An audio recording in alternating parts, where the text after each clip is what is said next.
अगर आपको भी ऐसा लगता है कि इतना सारा सिलेबस है, एक साथ कैसे कवर करेंगे, अगर आप रोज़ रात में बिना अपनी टू डू लिस्ट कंप्लीट किए हुए सोते हैं, अगर आपको रोज़ ऐसा लगता है कि इतना सारा काम है लेकिन टाइम इतना कम है, आप पढ़ाई भी करते हैं लेकिन आपको चीज़ें ज़्यादा टाइम तक याद नहीं रहती हैं, एफिशिएंसी से नहीं पढ़ पाते हैं, इम्प्रूवमेंट नहीं दिखाई देता है, so I have a quote for you by James Clear. He said that we don't rise to the level of our goals, we fall to the level of our systems.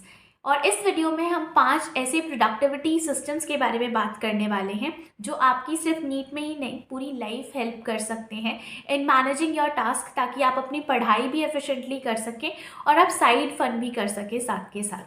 तो अगर आप चाहते हैं कि आप रोज़ अपनी टू डू लिस्ट कंप्लीट करके सोएं और अपने अंदर इम्प्रूवमेंट देख पाएँ, अपने मार्क्स में इम्प्रूवमेंट देख पाएँ और एफिशिएंटली पढ़ाई कर पाएँ, सो this is the video for you.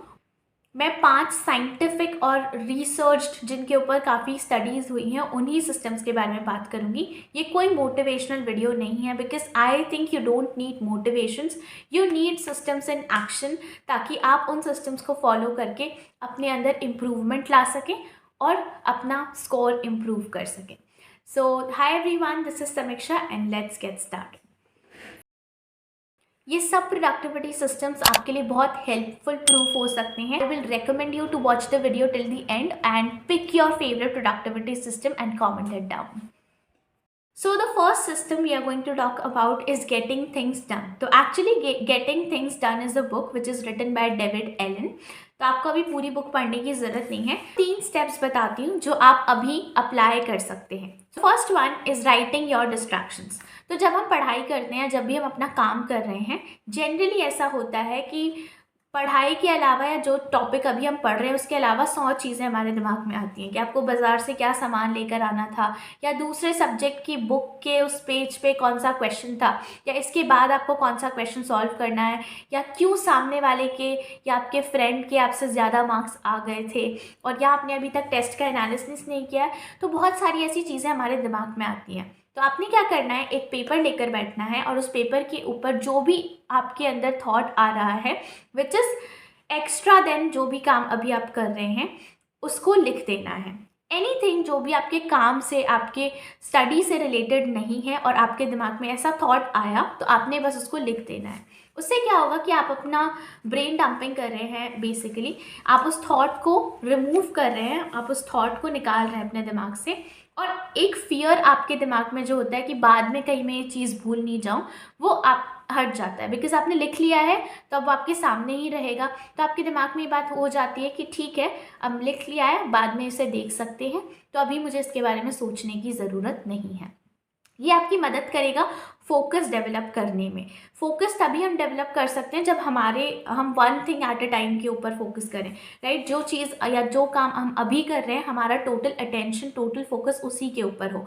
इसलिए जो भी डिस्ट्रैक्टिव थॉट्स हमारे दिमाग में आएंगे, अब थॉट्स आने से तो आप नहीं रोक सकते हैं इतना आसानी से, तो हम क्या करेंगे, हम उन सब थॉट्स को लिख लेंगे और लिख के उसे रिमूव कर देंगे. Now the second tip is having a next action list. Next action list का क्या मतलब है, जब आप पढ़ाई करने बैठते हैं, मान लीजिए मैंने सोचा कि आज मुझे रोटेशनल मोशन पढ़ना है, तो मेरे दिमाग में बहुत कन्फ्यूजन होता है और उस कन्फ्यूजन से मैं स्टार्ट ही नहीं कर पाती हूँ. मैं सोचूंगी कि मैं क्या करूँ, पहले नोट्स पढ़ूँ, पहले वन शॉट देखूँ, क्वेश्चन सॉल्व करूँ, प्रीवियस ईयर करूँ, मैं क्या करूँ एक्चुअली, कैसे स्टार्ट करूँ, किसके बाद क्या करूँगा. तो इस पूरे लूप के अंदर हम एक्चुअली स्टार्ट ही नहीं कर पाते, इनर्शिया बन जाता है, राइट. तो आपने क्या करना है, एक नेक्स्ट एक्शन लिस्ट बनानी है. यानी पहले से जो भी आप बिग टास्क करने वाले हैं उसको स्टेप्स में तोड़ देना है कि मैं पहले नोट्स पढ़ूंगी, फिर उसके बाद मैं लेक्चर देखूंगी, फिर उसके बाद मैं ये वाले क्वेश्चन सॉल्व करूंगी, फिर मैं वो वाले क्वेश्चन सॉल्व करूंगी, फिर प्रीवियस ईयर सॉल्व करूंगी, लाइक दैट. सो आपने इस तरीके से लेयरिंग कर लेनी है, सीक्वेंस बना लेना है कि आपने किसके बाद क्या करना है. तो क्योंकि आपके पास एक नेक्स्ट एक्शन लिस्ट है, आप अपना सारा फोकस और अटेंशन आपके करंट टास्क के ऊपर दे सकते हैं, क्योंकि बाकी सब चीज़ें आपने सीक्वेंस से लिख ली है कि आपको किसके बाद क्या करना है, तो आपको फ्यूचर एक्शंस के बारे में सोचने की ज़रूरत नहीं पड़ेगी. तो नेक्स्ट एक्शन लिस्ट भी आपका फोकस डेवलप करने में आपकी मदद करेगी. जो तीसरी चीज़ आप कर सकते हैं इज़ रिव्यूइंग. तो रिव्यू करने का बेसिकली मतलब है आप रिव्यू कर सकते हैं वीकली, फोर्टनाइटली या मंथली। तो हर 7, 15 या महीने भर के बाद आपने क्या करना है, आपने देखना है कि कौन सी ऐसी चीज़ें थी जिन्होंने आपकी हेल्प की आपके टास्क को कंप्लीट करने में, और कौन सी ऐसी चीज़ें थी जिन्होंने हिंड्रेंस पैदा किया और जिनकी वजह से आप कुछ टास्क कंप्लीट नहीं कर पाए।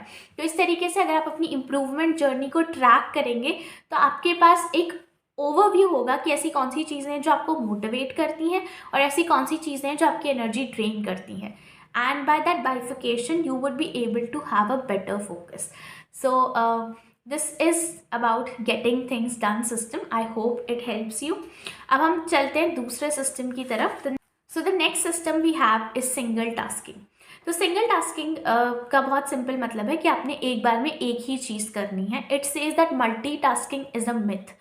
यू नो, अगर आप एक से ज़्यादा काम एक साथ करने की कोशिश करते हैं सो दैट उसकी वजह से आपका फोकस क्योंकि डिवाइड हो जाता है और आप एफिशिएंटली उस काम को नहीं कर पाते, आप अपना मैक्सिमम फोकस वहाँ नहीं दे पा रहे हैं। तो चीज़ें आपको जब उस दौरान आप जो भी चीज़ें करेंगे वो आपको कम याद रहती हैं, कम ड्यूरेशन के लिए याद रहती हैं। तो आप जब भी कोई काम करें कोशिश करें कि एक टाइम पे आपने एक ही चीज़ करनी है। ऐसा नहीं कि साथ साथ में दो चीज़ें आप करने की कोशिश कर रहे हैं, आप टीवी भी देख रहे हैं और पढ़ाई भी कर रहे हैं, म्यूज़िक भी सुन रहे हैं और पढ़ाई भी कर रहे हैं। तो इसकी जगह आप एक टास्क के ऊपर अपना पूरा ध्यान लगाने की कोशिश कीजिए। ये हाइपर फोकस डेवलप करने में आपकी मदद करेगी। आई कैन अंडरस्टैंड, जैसे कभी कभी हम क्वेश्चन सॉल्व कर रहे होते हैं तो music helps us a lot in being in the rhythm, लेकिन आपको बिना म्यूज़िक के क्वेश्चन सॉल्व करना सीखना है and that will be more efficient. So this is the single tasking method. मैं आपको बस कहूँगी कि आप ये सब सिस्टम्स अपने ऊपर अप्लाई करके देखिए। सब हो सकता है आपके लिए काम ना करें, लेकिन कुछ जो आपके लिए काम कर जाएंगे वो आपकी एफिशिएंसी को 5 गुना 10 गुना तक बढ़ा सकते हैं। So use every system and then see which works for you, and फिर उसको आप रेगुलर बेसिस के ऊपर प्रैक्टिस कीजिए।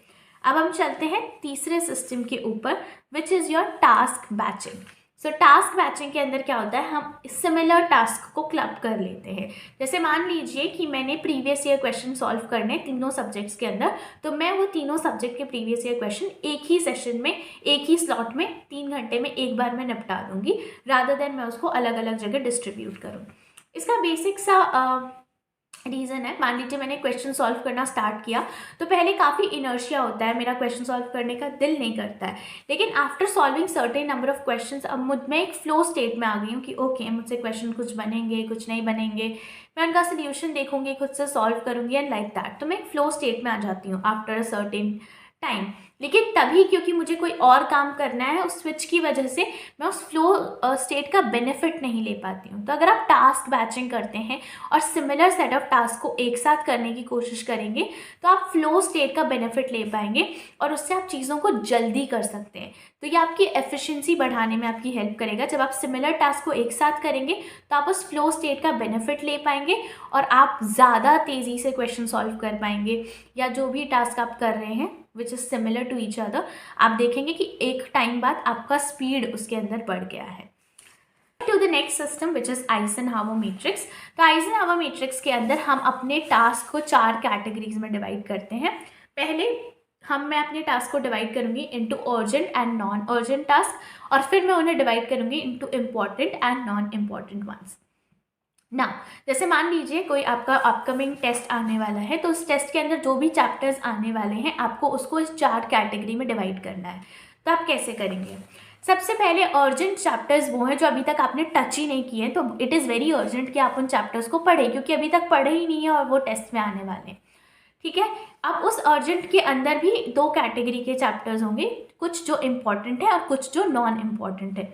ये आप देखेंगे उनके वेटेज के हिसाब से कि उनसे कितने क्वेश्चंस बनते हैं, उनके अंदर कितने हाई स्कोरिंग कॉन्सेंट्रेटेड टॉपिक्स हैं, उस हिसाब से आप उन्हें इम्पॉर्टेंट और नॉन इम्पॉर्टेंट में डिवाइड करेंगे। फिर अब जो नॉन अर्जेंट टास्क हैं जो आपने पहले पढ़ रखे हैं उन चैप्टर्स को भी आप इसी तरीके से इम्पॉर्टेंट और नॉन इम्पॉर्टेंट के अंदर डिवाइड कर लेंगे। आपने सबसे पहले इम्पॉर्टेंट टास्क को प्रायोरिटी देनी है, तो आप पहले इम्पॉर्टेंट टास्क करेंगे और इम्पॉर्टेंट में से भी जो अर्जेंट है उन्हें पहले करेंगे, जो नॉन अर्जेंट है उन्हें बाद में करेंगे।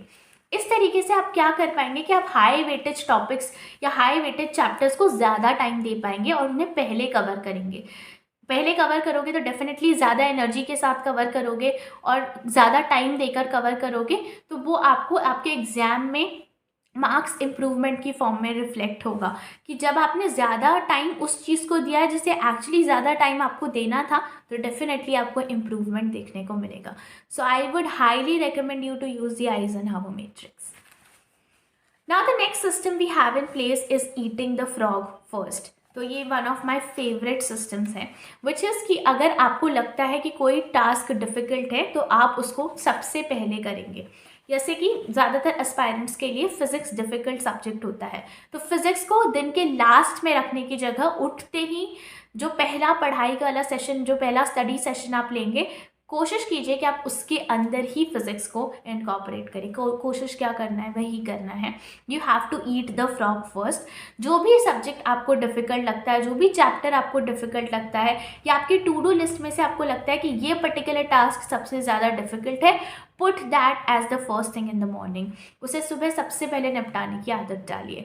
इससे क्या होगा, आप उस टास्क को प्रोक्रेस्टिनेट नहीं करेंगे, क्योंकि जनरली हम उन्हीं चीज़ों के ऊपर प्रोक्रेस्टिनेट करते हैं जो कि ईजी नहीं है या जो हमें मुश्किल लगती हैं, and which is very obvious because we have a inertia towards it कि okay this is something which is not important for us much, और हमें लगता है कि because it is difficult and I will not be able to do it. तो वो failure के fear की वजह से, because of the fear of the failure, we end up procrastinating it, and I do it as well. But what you need to do is you need to prioritize it by giving it the first place. Okay, तो आप उसको पहली चीज़ बना लीजिए जो आप सुबह करेंगे, and in that way it will become easy for you. Now the next and the last system is having a to-do list and Pomodoro technique. अब इनके बारे में ऑलमोस्ट सब लोग जानते हैं, but let me explain it to you from a different perspective.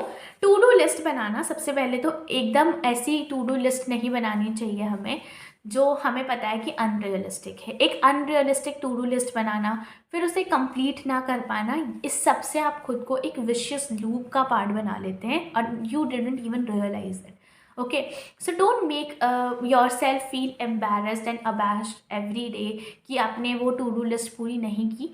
तो to do list को जितना हो सके रियलिस्टिक बनाने की कोशिश कीजिए और उसे आइजनहावर मैट्रिक्स के हिसाब से कैटेगराइज कीजिए. ये चीज़ आप अपनी टू डू लिस्ट को रात में बनाकर ही सोइए. सुबह किसी भी केओस में आपको खुद को नहीं रखना है कि मैं क्या टास्क करना है मुझे आज, और सुबह का टाइम अगर आप प्लानिंग में वेस्ट कर देंगे तो वो बहुत बुरी बात है, बिकॉज सुबह का टाइम बहुत प्रोडक्टिव होता है. जब आप उठे ही हैं, आप में अच्छी एनर्जी होती है, सो आप उस एनर्जी को प्लानिंग की जगह एक्शन में यूटिलाइज कीजिए. So make sure you make all your plans and your to do list in the night only. Then come to pomodoro technique. तो पोमोडोरो टेक्निक के अंदर हम स्लॉट्स के अंदर पढ़ते हैं कि पहले मैं 20 मिनट्स पढ़ूंगा and then in 10 minutes I will take break, या मैं 50 मिनट्स पढ़ूंगा और फिर 10 minutes I will take break, like that. तो इसके अंदर मेरे दो ओपिनियंस हैं. पहला तो कि ये ज़रूरी नहीं है कि आप 20-10 या 50-10 वाला रेशियो फॉलो करें, बिल्कुल ज़रूरत नहीं है. आप खुद देखिए आपका अटेंशन स्पैन कितना है. It could be 15 minutes, it could be 20 minutes, it could be 50 minutes, it could be 1 hour 2 hour. इतना ज़्यादा तो नहीं होता किसी का, बट स्टिल जो भी आपका अटेंशन स्पैन है आप खुद उसे कैलकुलेट कीजिए कि कितने टाइम बाद आपको बर्नआउट फील होता है, आपको ब्रेक की ज़रूरत महसूस होती है. किसी भी रेशियो को फॉलो करने से ज़्यादा है कि आप ये चीज़ को फॉलो करें, और जितना लंबा आपका अटेंशन स्पैन है उस रेशियो में आप खुद को ब्रेक दीजिए. ऐसा नहीं कि 10 मिनट का 5 मिनट का ही ब्रेक देना है. जितना ब्रेक आपको रिक्वायर्ड है, जितना लंबा स्ट्रेच या जितना लंबा सेशन आपने लिया है, उस हिसाब से आपने देखना है कि आपको कितना ब्रेक खुद को देना चाहिए. सिमिलरली अगर बहुत छोटा अटेंशन स्पैन है, बहुत कम टाइम पढ़ के एक ब्रेक लेना पड़ रहा है, तो उतना ही छोटा आपका ब्रेक होना चाहिए. और ब्रेक्स के अंदर फ़ोन या सोशल मीडिया का इस्तेमाल आप ना करें. What you can do in breaks is, या तो बिल्कुल लेट जाओ बेड पे and just close your eyes और अपना दिमाग को रिलैक्स करो, या आप बेसिक स्ट्रेचिंग कर सकते हो, या बाहर घूम के आ सकते हो, या फिर कोई अच्छी आपकी फेवरेट ड्रिंक है तो वो पी सकते हो. तो इस तरीके से अपनी बॉडी को रिलैक्स, काम या सूद करने वाले काम करने. ऐसा नहीं कि आप फ़ोन देख रहे हो या कोई ऐसी चीज़ कर रहे हो जिसमें और ज़्यादा एनर्जी या एफर्ट आपकी बॉडी का लग रहा है, वरना तो आपका बर्नआउट हील ही नहीं होगा और उस ब्रेक का कोई मतलब नहीं निकलेगा. तो ब्रेक में ऐसी चीज़ें करनी है जिससे आपकी बॉडी और आपका माइंड रिलैक्स हो. So these are the 5 systems I want you to know.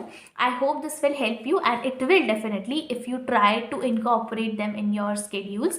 So आज से ही आप कोशिश कीजिए कि आप इनमें से जो भी प्रोडक्टिविटी सिस्टम आपको अच्छा लगा आप उसे फॉलो करने की कोशिश कर रहे हैं, एंड कमेंट डाउन कि कौन सा प्रोडक्टिविटी सिस्टम आपको अच्छा लगा और आप फॉलो करने वाले हैं. I hope this video helps you. For more videos to level up your niche journey, consider subscribing to the channel. That is it for now. I will be soon there with a surprise to help you out. So stay connected. Thank you so much. Stay tuned.